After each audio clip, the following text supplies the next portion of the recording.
بسم اللہ الرحمن الرحیم۔ سورہ بقرہ کی آیت نمبر 51 اور 52۔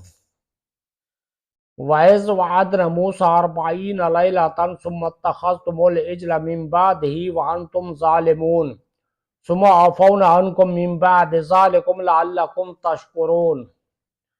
ترجمہ کنز العرفان۔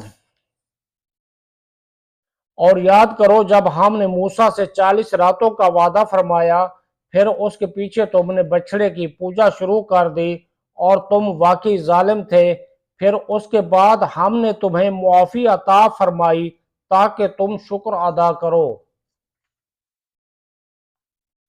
وَإِذْ وَعَدْنَا مُوسَىٰ 40 لَيْلَةً، اور جب ہم نے موسیٰ سے 40 راتوں کا وعدہ فرمایا۔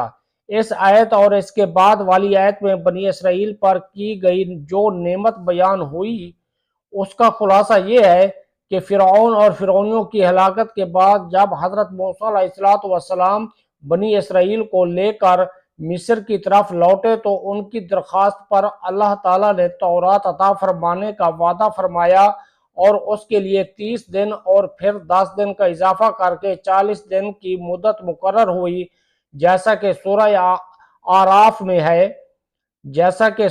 آراف کی آیت نمبر 142 میں ہے۔ ان 40 دنوں میں ذوالقعدہ کا پورا مہینہ اور 10 دن ذوالحجہ کے شامل تھے۔ حضرت موسیٰ علیہ السلام اپنی قوم پر حضرت ہارون علیہ السلام کو اپنا نائب بنا کر تورات حاصل کرنے کوہ طور پر تشریف لے گئے۔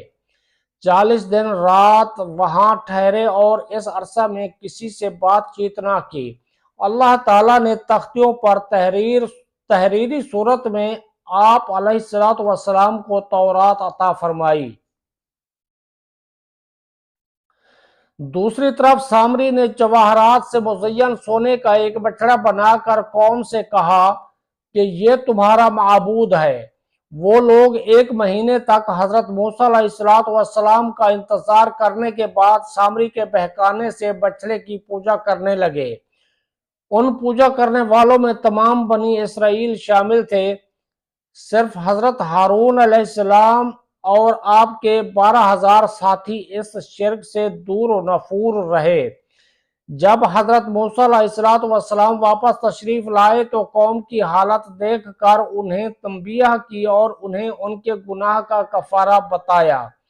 چنانچہ جب انہوں نے حضرت موسیٰ علیہ السلام کے بتائے ہوئے طریقے کے مطابق توبہ کی تو اللہ تعالیٰ نے انہیں معاف کر دیا۔ ان مرتد ہونے والوں کی توبہ کا بیان آیت نمبر 53 کے بعد آ رہا ہے۔